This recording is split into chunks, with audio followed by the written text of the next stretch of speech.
man walks into the desert in search of a strange cave and is never seen again. Park rangers come across a strange cabin in the woods. An audio interruption during Queen Elizabeth II's funeral left some disturbed. And a man who passed away somehow sent emails to loved ones from beyond the grave. Join me for some interesting mysteries.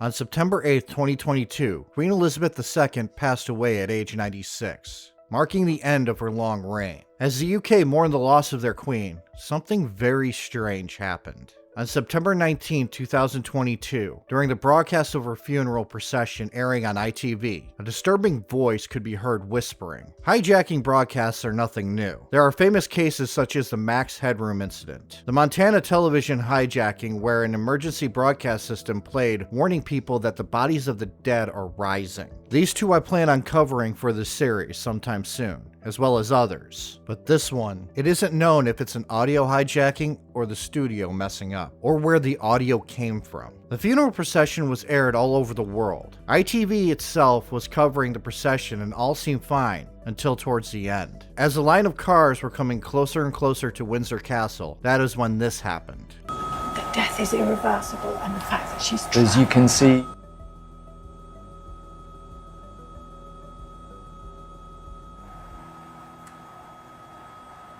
as you can see here in London, it is a lovely day, and as the hearse heads out into West London, Emily Morgan. There is a moment of silence when a whisper can be heard. The reporter chimes in briefly with "as you can see," but then stops talking as if he heard it as well. It is a woman whispering, "The death is irreversible," going on to say something else, but the reporter had interrupted the whisper, so it's hard to make out what the rest was. Some suggest it says, "the fact that she is trapped," while others think it says, "the fact that she is traveling." Listen again. That death is irreversible, and the fact that she's trapped. As you can see, it is unclear what the whisper is of. If it's a reporter somewhere in the studio whispering to another person, or possibly an audio clip from a television show or a radio show. We also do not know the identity of the person who is whispering. The whispering person is talking about death during the funeral procession of the Queen. It seems too much of a coincidence to not be intentional. Was this person talking about the Queen? But this gets weirder the more you look and listen to it, as some online think that the voice sounds similar to the voice of Princess Diana. Well, we had unique pressures put upon us, and we both tried our hardest to cover them up, but obviously it wasn't to be. That death is irreversible, and the fact that she's trapped. as you can see, Princess Diana passed away after a car crash in 1997, and I plan on covering her story at a later date. They do sound similar, but this couldn't be her. There has never been audio of Diana saying anything similar to what is said in the whisper. The most likely explanation is that it was a fellow reporter whispering lines to warm her voice up and uttering nonsense. ITV has not come out to say what the interruption was. As of 2023, what the message was, an audio hijack or a simple mistake, is unknown.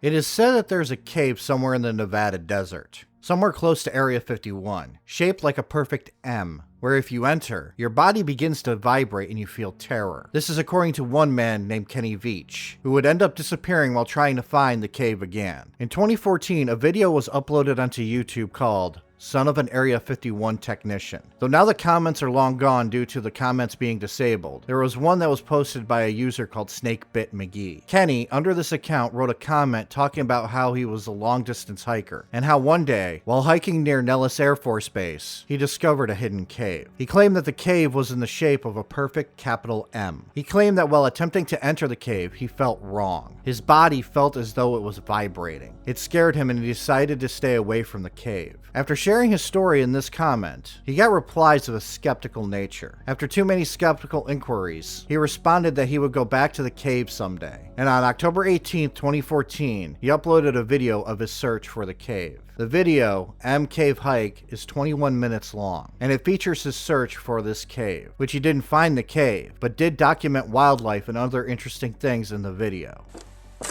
Well, here I am on my hike up here in the mountains north of Las Vegas. This is a canyon I just walked up in. Now you can't tell, but my truck is way out there by the mountains at the very end of this valley. It's kind of like a big canyon.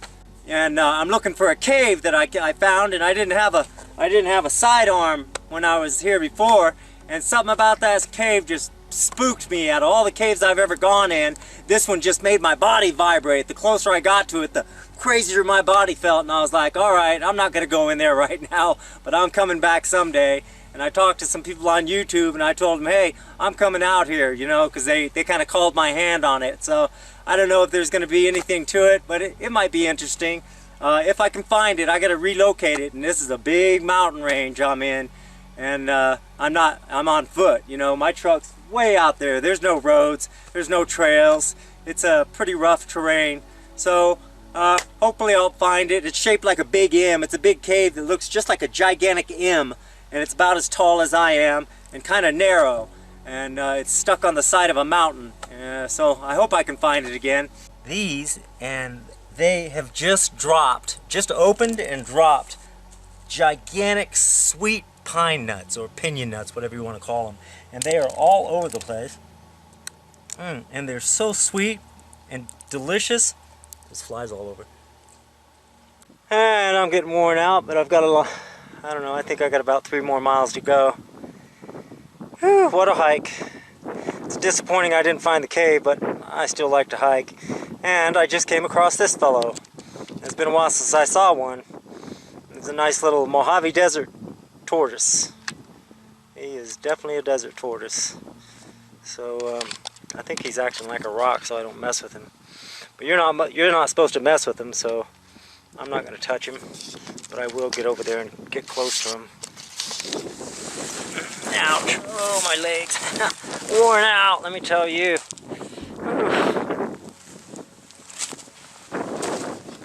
Hey, bud. How you doing? I'm just going to take your picture here. He's neat looking. Hey. This is about how big he is. There's my hand next to him. So he's pretty good size. A month later, he decided to go out again to find the cave, where another person commented that he shouldn't go back to the cave, that something bad would happen to him if he did. While this person was most likely not being serious, in hindsight, this comment is chilling, because Kenny Veach would go missing on November 10th, 2014, after stating he was heading out to find the cave. He went out without his recording equipment. All he took was his cell phone, which was found next to a mine shaft that seemed like the same one from the original M Cave hike video. Months went by when a user named Sharon Pilgrim left a comment on the M Cave hike video, where she claimed to be Kenny's girlfriend. She stated in the comment that Kenny suffered from depression. They had quit his job to try to get his inventions sold. Hello everyone at Quirky, my name is Kenny Veach, and I invented the new improved toilet paper roll holder for the household. It works great, and it's my own little invention, and I'm going to show you how it works. First, I'm just going to demonstrate it. When you run out of a roll of paper, you've got 2 decorative knobs. Everything looks like a regular one, except it'll be like that.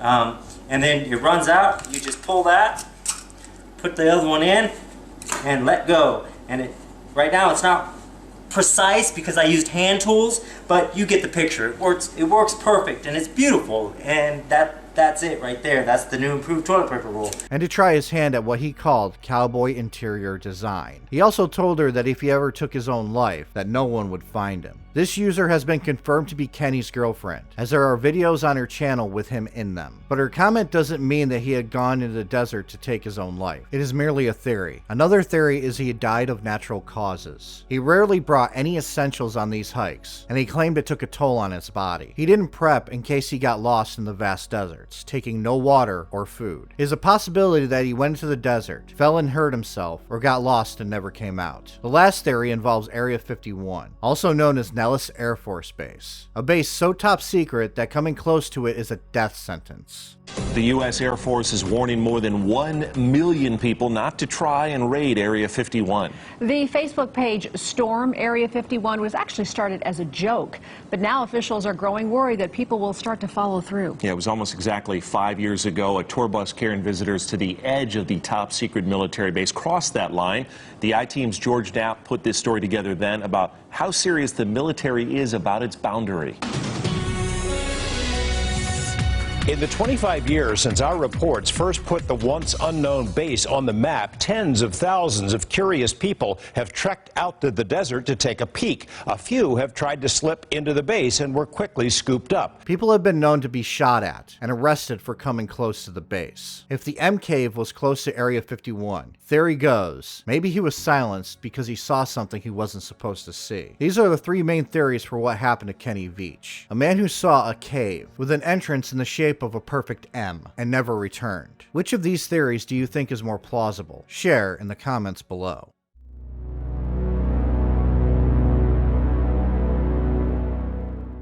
Marc-Andre worked as a forest ranger in Arcata Community Forest, becoming Director of Environmental Services for the city of Arcata. He loved the forest and being outdoors, enjoying the serene beauty of the wild. One day he found himself in the part of the woods that he hadn't explored in 30 years, but he noticed something strange in this part of the forest. Though it was easy to miss, the overgrowth of the trees seemed off. As he approached the area, he noticed that it wasn't overgrowth. It was a small cabin, hidden perfectly that an untrained eye would miss it. Marc-Andre was marking trees that day. Behind a large tree trunk and dense foliage lay a small cabin, deep within the forest. A one-room structure that was covered with tarps, branches, brush, and only visible from 12 feet away. The wood it was made from perfectly blended with the trees. Whoever made this small cabin did not want it to be found, but it was found. The cabin had a porch and a large window and a 15-foot high roof. It was padlocked shut. Marc-Andre began to worry, mostly thinking it was a squatter living in the woods, and that could lead to some issues, including a mess we humans leave in our wake. Mark contacted the police in helping search for the person who made the cabin, thinking that they were still in the area, but no one was found. No signs a person was there, so they broke the lock and entered the cabin. What they found inside was there was a person living there, but the person had brought with them items that would leave little waste. Reusable containers, reusable kitchenware, but the person had seemed to have not been there for a while. A to-do list and other written material was dated to 2011. The cabin was dusty, and canned food was still there. The person who lived in this cabin seemed long gone, but had a respect for nature. The age of the occupant seemed to be older, as cassette tapes were found in the cabin, along with some old books. While it doesn't rule out a younger person, it does give an idea that the person was older. From what Marc-Andre and the police found, it didn't suggest it was someone hiding. More like choosing to live there once in a while to get away from the world of people. It was mostly harmless. Because the park was public property and not a place that someone can just build a cabin, Marc-Andre put an eviction notice on the cabin in hopes that whomever built it would find it and remove it. To his surprise,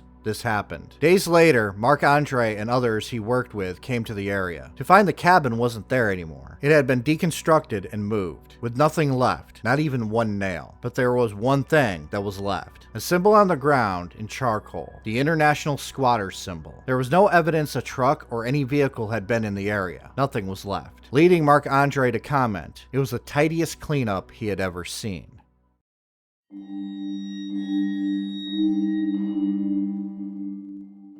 The sudden death of a loved one is shocking, and sometimes the grief is too much to bear. Wishing you can have one more talk with the person that you love, one more moment. For some of us, we will never have that moment. But for the loved ones of Jack Froese, emails mysteriously showing up in their inboxes suggested that he was still with them, reaching out from beyond the grave. In June of 2011, Jack Froese suddenly passed away from a heart arrhythmia when he was only 32 years old, leaving his family saddened and grieving. But 5 months later, strange emails would be sent to the inboxes of people, 2 of which we know of. Tim Hart was one of Jack's best friends. One day, 5 months after Jack's death, Tim got an email entitled, "I'm watching you." Hart was confused. It was from Jack's email address. He opened it up and read the message. The message read, "Do you hear me? I'm at your house. Clean your fucking attic." This startled and bewildered Hart. He and Jack had gone up to his attic days before Jack's death. Only them. Where Jack had on that moment pointed out how dusty it was up there. No one else knew of this. Around the same time, Jack's cousin Jimmy McGraw also received an email. "I knew you were going to break your ankle. Tried to warn you, you gotta be careful." Which was a shock, because Jack had been dead before McGraw broke his ankle. There would have been no way that he would have known about it. There were possibly more loved ones who received these emails, but these are the ones we know. The question is, was this someone pulling a prank, or was it the spirit of Jack himself? When looking into the email count, there was no hint that the account had been hacked, suggesting it was someone who knew the password, which could mean Jack's wife. As Jack was married, he could have told his wife about the attic, and she could have known about the broken ankle. There are also sites on the internet where you can write an email and then have it set at a later date if something were to happen to you. Jack could have guessed his cousin was going to break his ankle, and since he had knowledge of the attic, that also seems plausible. The issue with this is that, though he was an obese man, there was no way for him to know that he was going to suddenly pass. To those who got these emails, they believe it was Jack, saying his final goodbyes before he passed on to the afterlife. And who are we to take that belief away from them, especially if it gives them comfort?